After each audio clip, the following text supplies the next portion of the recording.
to play the cello in tune. And this would be part 3. Just to recap a bit, following part 2, we learned how to descend a single octave D major scale, didn't we? By first finding the open D string, which is the second of the 2 strings from the left, the A string being the furthest to the left. And we always use our D string's open pitch to set the left hand in the proper position for first position on the A. Because as we learned in part 2, the octave created by 4 fingers in first position on the A and the open D string is the first of many checkpoints we can use in attempting to play the cello in tune. We can take that descending D major scale and just move it over 1 string to the D string, and we will automatically have our left hand in first position ready to play a descending G major scale.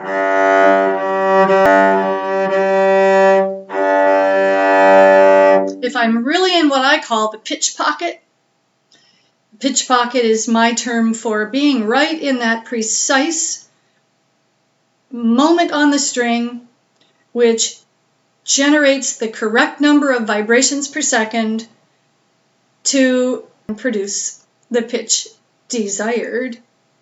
In this case, be a G. The octave G from low open string G to 4 fingers G on the D string. So we can descend from that point, G, lift the pinky, and what we have is an F sharp. Then we lift the 2 inner fingers and scooch back a little bit. We always scooch back a little because first finger doesn't naturally fall in tune. Gravity pulls those fingers down toward the pinky. And as a result of that, first finger will always naturally land a little bit sharp. So we have to accommodate and push that first finger back a little bit so that it lands in the pitch pocket for E. So here we are.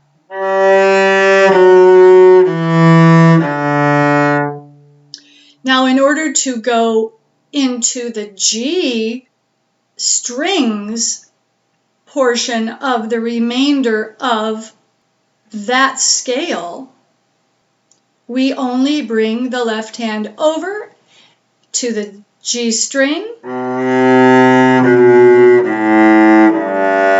and we have exactly what we had before.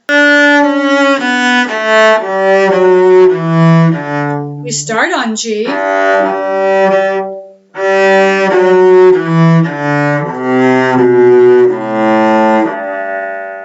because the notes in the G scale, for those of you who know your theory, you know that the G scale only has 1 sharp in it, F sharp.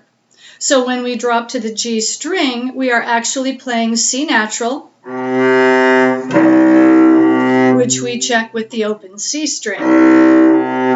Then we're playing a B natural with 3 fingers. We scooch back for an A natural for first finger, and finish on the G.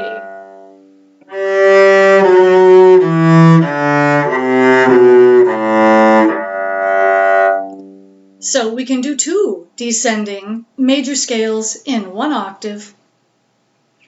The first can start on the A string, which would be the D scale. The second can start on the D string, and that would be the G scale. Again, 1 octave descending. Now, some of you may have noticed already that when I'm playing the diatonic pattern in a descending order, I don't go from third finger to second, do I? That is distinct from violin technique. There's a lot that distinguishes cello technique from violin. I like to tell my students the only similarity between a cello and a violin is the shape of the cookie. Everything else about cello playing is distinct from violin playing. And here is one key feature. We chunk 4 fingers. Our descending pitch is a half step away. The next interval is a whole step away, and that's why we have to take 2 fingers away. And then the final interval is a whole step between first finger and open string. For those of you who enjoy theory in the abstract, here's a simple rule to remember about cello. The distance between one finger and the next finger on the cello fingerboard will always be a half step.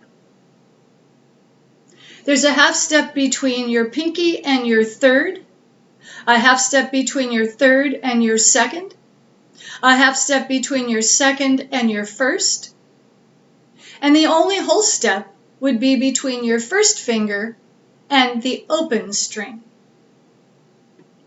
Unlike violin, where in the case of that fingerboard, the second finger must modify for whole steps and half steps by being either high 2 or low 2. We do not do that in first position on cello.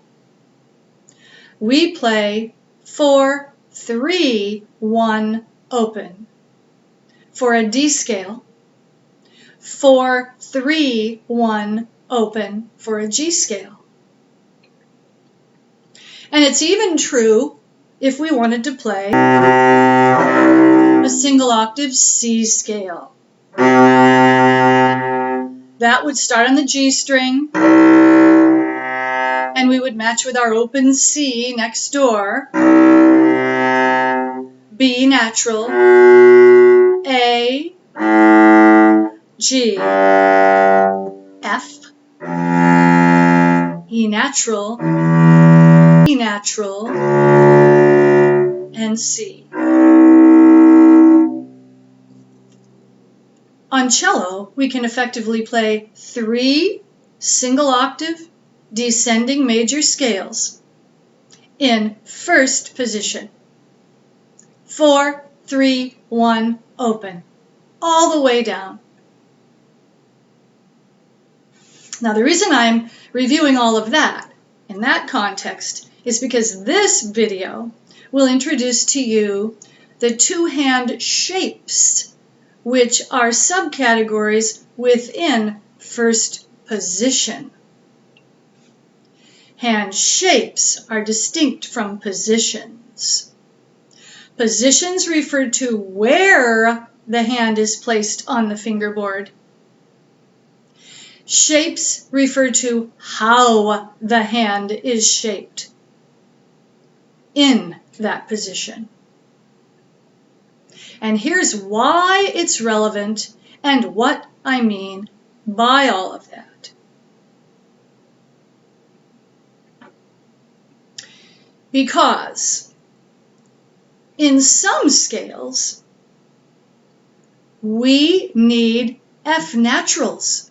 We need C naturals. Or we might need B flat or E flat. And you'll notice that for those notes, on the A string, C natural is played with 2 fingers. On the D string, F natural is played with 2 fingers.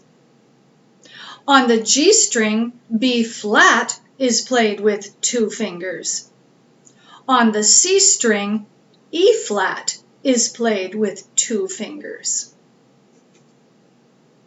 The way I'm going to illustrate shape 1 and shape 2 is to ascend the C major scale beginning on the C string.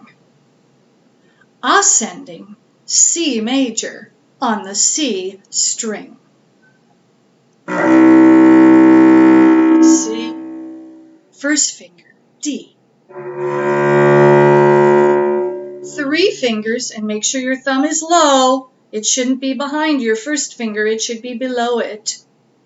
Now 3 fingers for E natural, and 4 fingers for F. F, the hardest note to play on the cello in tune, because we have no corresponding F string for reference.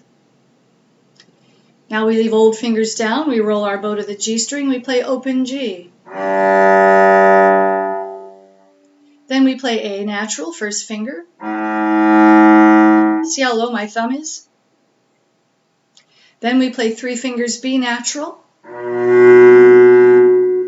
and 4 fingers C. And I always check it with my neighboring C string. You'll also notice that if you're in the pitch pocket, your cello will ring.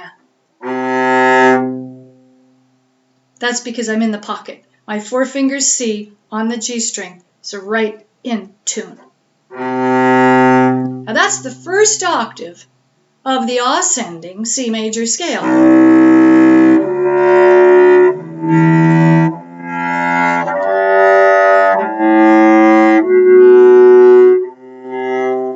But now we have to make a hand shape change, because the next octave of the C major scale has F natural and C natural in it.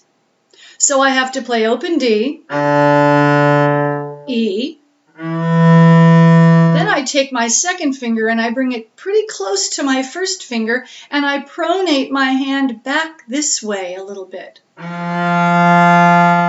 get a nice low F natural. But then I have to supinate my hand back out so that I can land on that G with 4 fingers without landing flat.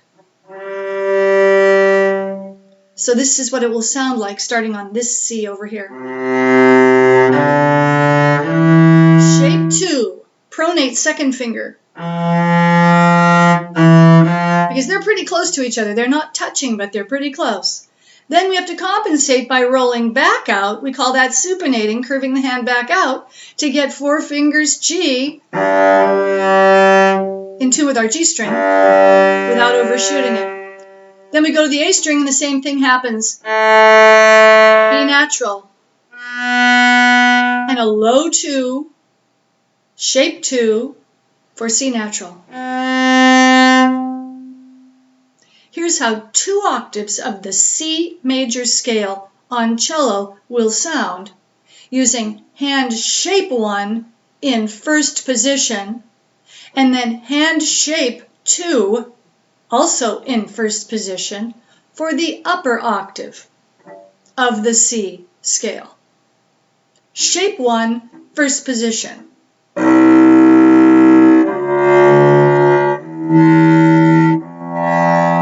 That's open 1, 3, 4.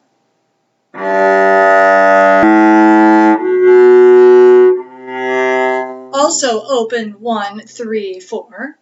Then to the D string we go for shape 2 in first position.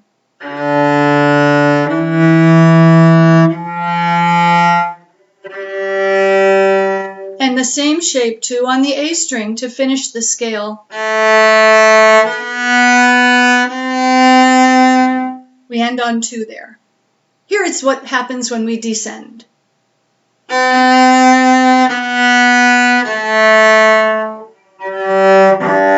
Always check that open string.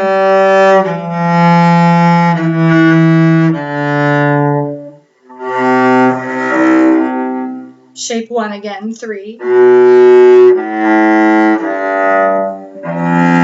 Shape 1 again.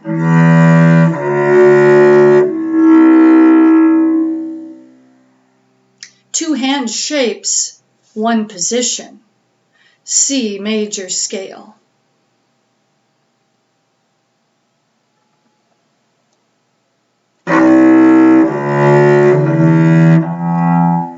Open 1, 3, 4. Open 1, 3, 4. And I like to tuck my pinky close to my 3 fingers. 3 fingers are going to be wide, pinky's going to be close to 3. Do not make the mistake of assuming that because you're opening up 3 fingers, you also need to drop your pinky. If you expand those fingers too much, you're going to end up sharp, and it'll sound like this.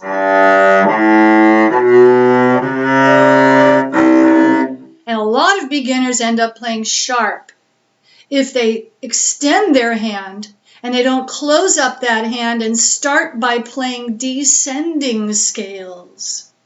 Descending scales, like we learned in part 2, help you set your left hand in a shape that the muscles remember. And this will prevent you from playing sharp when you're ascending the scale. That's why we begin with descending scale patterns for cello.